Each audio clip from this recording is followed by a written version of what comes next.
नमस्कार, स्वागत बा आप सबके इन खबर के भोजपुरी चैनल पे।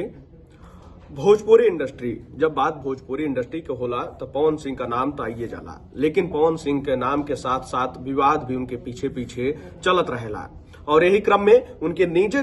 जिंदगी में जो विवाद चलत रहे पत्नी ज्योति सिंह के साथ, जो तलाक का मामला आरा कोर्ट में चल रहा बाटे, अब जो सोशल मीडिया पे चर्चा बा और खबर सामने आ रहा बाटे कि पवन सिंह और ज्योति सिंह के बीच सब कुछ ठीक हो गई बाटे। और बीते दिन जो बाकी 3 से 4 दिन तक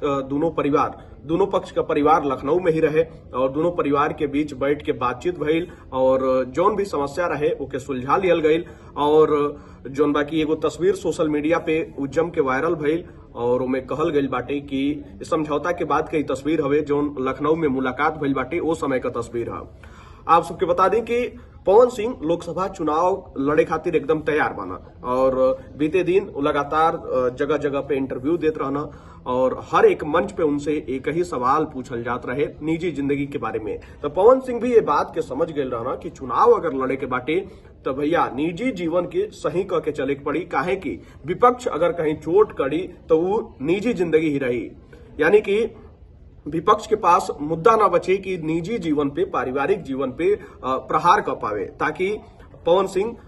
मानसिक रूप से कमजोर हो सके। और पवन सिंह भी ये बात का जिक्र कई बार अपने अलग अलग मंच से कर चुकल बाटे कि एक ही दुख बाटे जीवन में, यानी कि परिवार जो उनका आगे नहीं के बढ़ पावत, ये दुख बाटे। और अपना माई के भी ये बारे में वो खुशी दिहल चाहत रहना कि भैया हम अपने माई के खुशी कब दे, काहे कि माई हमेशा ये बात का जिक्र करत रहे कि बबुआ ये खुशी हमके ना मिलल। तो पवन सिंह बीते कई गो कार्यक्रम में बात का जिक्र कैले रहना कि जल्द ही 1 महीना के बाद जौन बाकी माई की खुशी दिहल जाई तो लोग ई कयास लगावल रहे कि का पवन सिंह फिर से शादी करी, काहे कि इधर तलाक का मामला कोर्ट में चल रहा बा।